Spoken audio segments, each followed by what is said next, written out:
Dua fungsi selanjutnya, yaitu dua fungsi terakhir yang memang fungsi untuk bisa mengolah data, yaitu adalah fungsi lookup dan fungsi VLOOKUP. Saya akan coba bahas satu-satu. Di sini saya tambahkan field, yaitu saya tambahkan sheet ya. Saya tambahkan sheet yang keempat. Saya buat data seperti ini. Di sini mengartikan bahwa ada tabel acuan informasi tentang bus, dimana kode B adalah tipe busnya adalah bisnis, E itu ekonomi, S itu suite, dengan tarif yang sudah ditentukan. Jadi ini ada pesanan transaksi, dan saya ingin di tabel transaksi ini, apabila saya ketikkan di sini kode B, saya ingin di sini akan muncul otomatis tipe sesuai ketentuan, yaitu B adalah tipe busnya bisnis, seperti itu ya.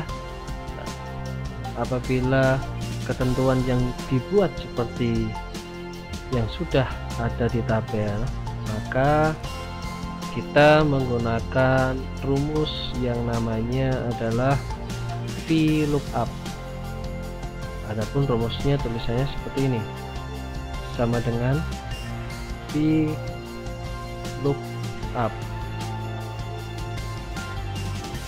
Setelah itu seperti kayak fungsi rumus yang lainnya, setelah nama rumus diberi kurung buka.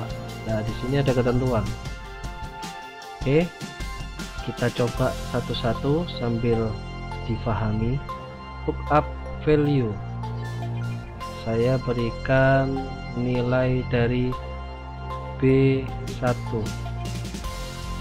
Nah, di sini saya beri B1, B2 maksudnya ya. Ini karena sel B2, karena yang lurus dengan C2. Ini lookup value nya. Setelah itu titik koma, tabel array. Tabel array-nya saya isi dari tabel ketentuan, dan saya beri tanda dolar sebagai kunci. Oke, nanti saya jelaskan satu persatu. Kemudian titik koma, call index. Di sini saya beri nilai 2. Kemudian titik koma lagi, ring lookup. Di sini ada keterangan apabila match atau exact match. Saya beri true.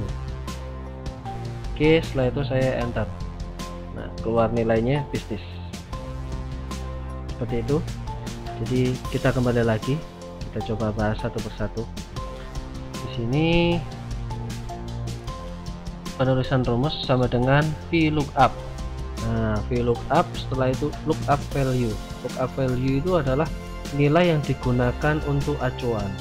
Nah, nilai yang ada di sini ini kan mengacu dari kolom sebelumnya, yaitu kolom kode, khususnya sel B2. Seperti itu ya. Itu lookup value. Jadi nilainya mengacu dari sel mana, seperti itu.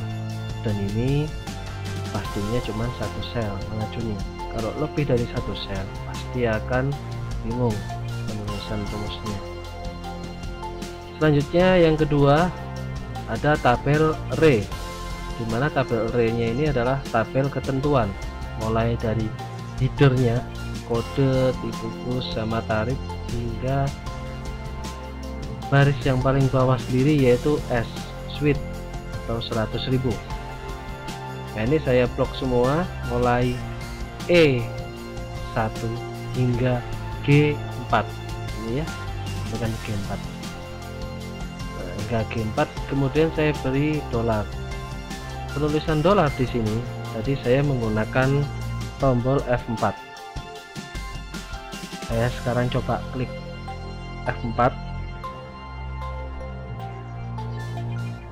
ya, berarti dolarnya, lihat, saya tekan F4 lagi, dolarnya berpindah. Saya tekan F4 lagi, dolarnya hilang. Saya tekan F4 lagi, akan terdapat dolar di depan G dan 4, dimana artinya di sini dari tabel array saya berikan kunci bahwa apabila rumus ini di copy paste di bawahnya, tidak akan terjadi perubahan nilai di tabel array karena sudah saya berikan kunci. Dimana tanda kunci sebuah nilai ini ditandakan dengan tanda dolar. Di sini tanda dolar ada dua, ada di depan kolom, ada yang di depan baris.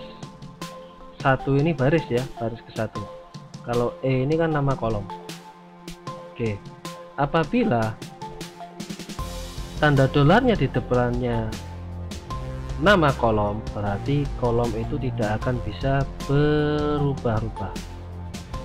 Apabila tanda dolarnya ada di depannya nomor baris, berarti baris itu tidak akan berubah-ubah apabila di copy pastekan ke sel yang lainnya.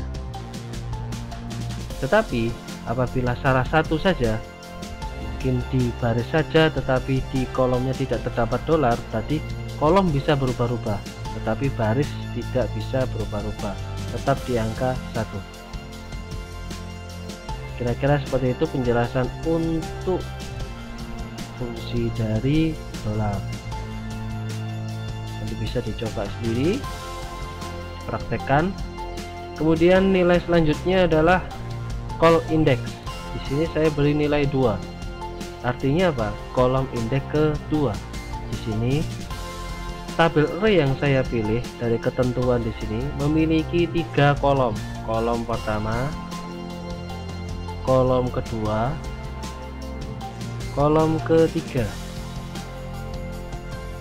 Nah, saya ingin menampilkan di data kolom C atau tipe bus yang ada di tabel yang headernya warnanya kuning ini mengacu dari kolom tabel acuan yang kedua. Maka di sini saya akan isi nilainya adalah 2. Apa yang terjadi apabila kita mengisinya di sini adalah 3? Berarti akan diambil dari indeks ketiga, yang keluar di sini akan tarif. Maaf, di sini saya rubah 3. Berarti yang keluar di sini apabila diketik kode B, yang keluar di sini bukan tipe bus tetapi tarifnya. Seperti itu ya.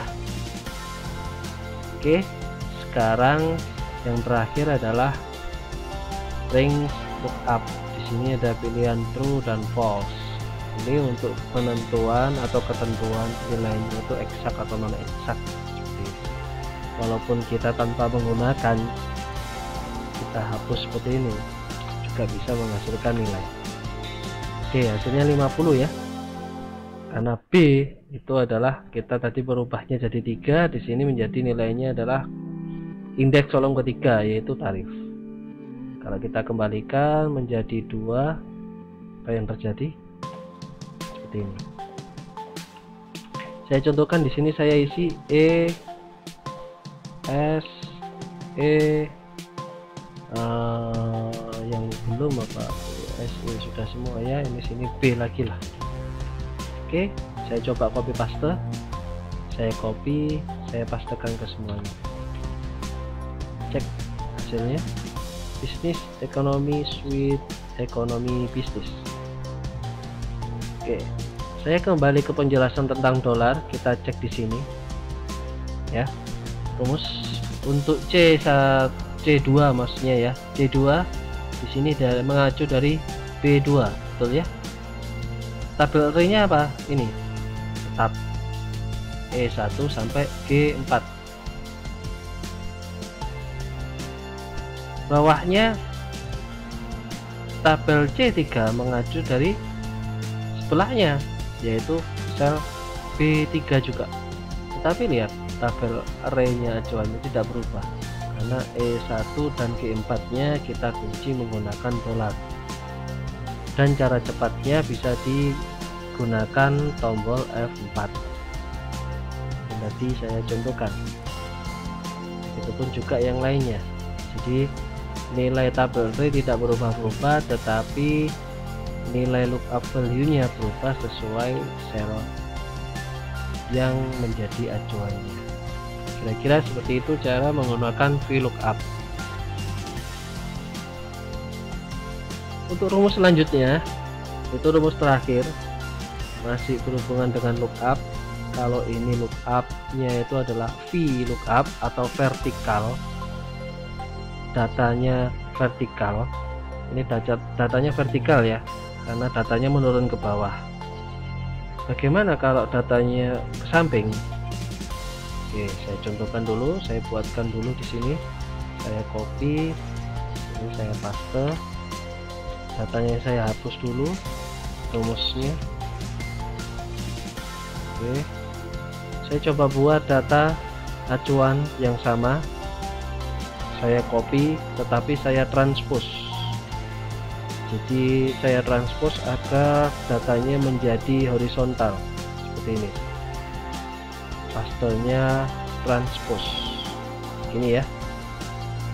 Oke, sebelum kita lanjutkan, lihat perbedaan datanya. Di sini datanya barisnya menurun ke bawah. Jadi datanya menurun ke bawah itu artinya vertikal. Apabila datanya itu ke samping seperti ini menggunakan rumus yang namanya HLOOKUP ya. HLOOKUP. Kok datanya horizontal? Iya, ini kan, ini satu kolom, ini artinya ya, ini horizontal karena kita mengambilnya. Ini menggunakan rumus HLOOKUP dengan maksud yang sama. Untuk menampilkan informasi di sini, saya menggunakan rumus HLOOKUP sama dengan HLOOKUP kurung buka, kita mengacu dari mana? M2. Oke, kita ketik M2 titik koma, tabel array-nya kita blok di sini. Kita lihat, saya langsung klik tombol F4 yang ada di keyboard, langsung otomatis semua diberikan dolar. Apabila tidak diinginkan, kita bisa rubah, kita blok, kita klik F4 lagi. Dolar akan berada di sisi baris. Kita klik dolar lagi, dolar akan ada di sisi kolom. Kita klik dolar, kita klik F4 lagi, dolar akan hilang. Kita klik dolar lagi, akan muncul. Seperti itu ya, kira-kira. Kemudian titik koma, cek row indeksnya ke berapa. Oke, row indeksnya datanya ke 2, sama halnya dengan yang VLOOKUP di sini.